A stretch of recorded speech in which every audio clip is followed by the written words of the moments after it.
Yep, looks like it's time. Cue ominous music. We don't have any ominous music for you really, but if you're a Mercedes owner, the B service can seem kind of scary. For this GL class of Mercedes SUV at the dealer, it's going to typically run a little over $900, and that is if they don't find anything else wrong. So we're going to do this at home. This car's out of warranty now, and I know how to change oil and do the other things on the B service list. So follow along with us here over the next few videos, and we're going to show you how much money you can save by doing this B service yourself. Things we're going to need for this job is going to be an oil drain pan, about 7.5 quarts of synthetic oil. I've got 10 here, so we've got some extra, a good quality oil filter, a 74mm oil filter wrench, and 2 sockets. You're going to need an 8mm to take our underbelly pan off, and a 13mm for the drain bolt. Also, I like to use a pick to get the O-ring off of the oil filter housing. If I forgot anything, well, we'll just tell you about it as we go. First thing you're going to want to do is get your car up on some ramps. We're using these, which raise it up about 7 inches. And I'll show you something really quick here that will get you another 1.5 inches or so. So these Mercedes GL class SUVs have a button right here. Shows your vehicle going up. If you can get focused on that, just hit that. And you'll see here on your driver information center that your vehicle is rising. It takes about 30 or 45 seconds. And then, like I say, that gets you a little bit more clearance. Depending on your size and agility, that might be enough. And the first thing we're going to want to do is get access to our oil filter so we can at least loosen it. So this plastic cover is going to have to come off. So you can pop off the front piece of this and this little flexible hose, like that. And then just lift at these corners. You'll feel it come off. Back corners. And set that out of the way. So with our cover off, that's what we're going to be looking at, and our oil filter housing is right here. The tool we're going to need is our 74mm 14 flute oil filter wrench. There you go. I think that's fairly universal on a lot of Mercedes. See if I can do this while I'm holding the camera. So you're not taking it off at this point. You just want to get it loose, release the suction, just in case oil's being held up there, and we'll get everything to drain into the pan. And just leave that for now. So let's get underneath the car, and you've got this big shield here that is for aerodynamics and whatnot. But anyway, you've got to get it off to get to your drain plug on the oil pan. So it looks like we're going to need an 8mm, and just find all the little bolts and fasteners, and let's take them off. And for that, I've got my trusty black and gold Smokey and the Bandit ratchet set. So let's get going. Well, I found about 8 of those. It's still hanging there, but I think it's got a lips front and back. So if we scoot this up, there we go. Just slide that out of your way. If you look up now on the driver's side, there is our drain bolt for our oil pan. We'll get our oil drain pan and get that draining. I already took my drain bolt loose with my 13mm, but I couldn't do that and hold a camera, so you're just going to have to imagine what that was like. We want to get this bolt going. Hopefully we have our pan in the right spot. Ugh, barely. That's it. You just want to let that drain for a while until it's not dripping anymore. While we let that drain out, we'll go back up top and change our oil filter. I do have a little paper towel down here. I don't know if it's going to leak, but that might control any leakage you might get from this housing. A little tougher doing this holding a camera. That's going to come out just like that. You can grab your oil filter housing. This oil filter is a cartridge type, it doesn't want to come out of there. So yours is a little tough to get out. You can run something through this open part to get a little bit more leverage on it and pop it out, just like that. So our new oil filter looks like that, and that is going to pop in here. Feel it snap. And then your oil filter is also going to come with a new O-ring, which is going to go right here on this last set of grooves on our housing. So you want to get a pick under that old O-ring and work it off. Your new O-ring on. You may have to put a little bit of oil on it. It's a good idea to grab a little bit of oil. You can get some out of this filter housing and just go around so it doesn't twist when you reinstall it. Now you're ready to put this back in,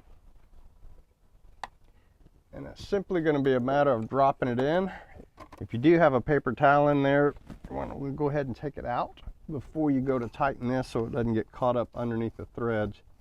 Get that tight as you can with your hands, and then as you can see, we've got a spec here, a torque spec of 25 Newton meters, so we'll put that on with the torque wrench before we get finished here. All right, so 25 Newton meters is about 18 foot-pounds. If you have a torque wrench, which I guess we'll have to add to our list of tools, you can use it. If you don't, just get it on snug and check for leaks. Let's see if we're finished dripping down there. Well, I think that thing would just drip the rest of the day if we let it, but we won't. Let's get our drain plug back in and put some oil in. Torque spec on this oil drain plug is going to be 30 Newton meters, or about 23 foot-pounds. Once you've got that torque down, you can put your under tray back on, and then we'll start adding the oil. So to put our oil in, we're going to find our oil filler cap right here, kind of just to the left of center. Get that off. Get yourself a clean funnel. GLS 450 holds 7.4 quarts of oil, so we're going to want to put in about 7, and then we'll check it on the dipstick. Went ahead and added a rag on there because I know how things go for me. Let's see how this first 5 quarts goes in. So these 5 quart jugs are marked. So first one, we of course put all of it in. We want this one to get to this mark right here, and that's where it is at 3 quarts left in the jug. So that means we have 7 quarts in our engine. So let's start it up, get it off the ramps, and we'll check our oil level. So on this engine, our oil dipstick tube is going to be right back here on the driver's side by this air cleaner. I don't know if you can see that in the sun, but our level is right there about halfway on the stick. So that is the maximum mark right there. So we'd have about a half a quart to go, which should be perfect. We'll top that off and check it again. All right, so we put another half quart in, and then I let it sit for almost 10 minutes to let it get in there. And it was, so I can hold it up here without dripping, right there at that 3rd dot. That's the max. That might be an 1/8 of a quart. That is going to be fine until the next time we check it. We're just about at the max level. Let's get our engine cover back on. Well, we dusted off our engine cover, so at least I've got one part of it under the hood that doesn't look absolutely filthy. Just want to get that where it feels like it's pretty well centered up. Pop it in 4 spots. To get this little piece of ductwork on, you've got a couple of tabs. The rubber part's going to go on the outside of this plastic part. It's easiest to probably get it started just on the bottom, get it worked in all the way around. Just on the bottom half anyway, and then pull up, stretch it, and make sure you've got a good seal all the way around. Should look something like that. All right, we're going to want to reset our service reminder so we don't have that message nagging us every time we start the car. You need to have your keys with you. Don't put your foot on the brake, and press the start button. You're going to want to have your odometer showing in the middle of the instruments. And then on the steering wheel, you're going to want to push this button for answering the phone. And within 1 second, push and hold the OK button for about 5 seconds, and it'll bring up a new menu. I'll have to put the phone down to do that. So after 5 seconds, that menu came up. And then what you are going to want to do is scroll down here with your lower scroll button to Assist Plus. And then hit OK. You're going to want to scroll down here to Full Service, hit OK. If you have done a full service on your car, which we are doing, you want to go down to Confirm Full Service, OK. Service carried out, that's asking you for your oil change and correct oil, hit OK. Scroll down, hit Confirm.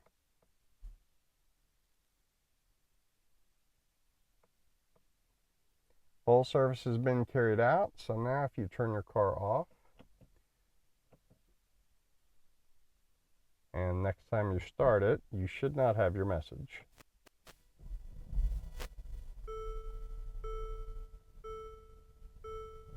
Perfect. So the question is, did we save ourselves any money changing our own oil? The last time I paid to have the oil change was while this car was still under warranty. The oil change portion of the bill came to about $210 at the dealer. So that's going to be our benchmark here. Now this job wasn't too bad as far as time. It took just a little under 30 minutes to change your oil. As far as costs go, I did have to go buy an oil filter tool. That was about $7, not too bad.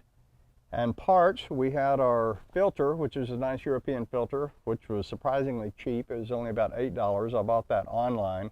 And then our oil for the 7.5 quarts roughly that we used came to about $55.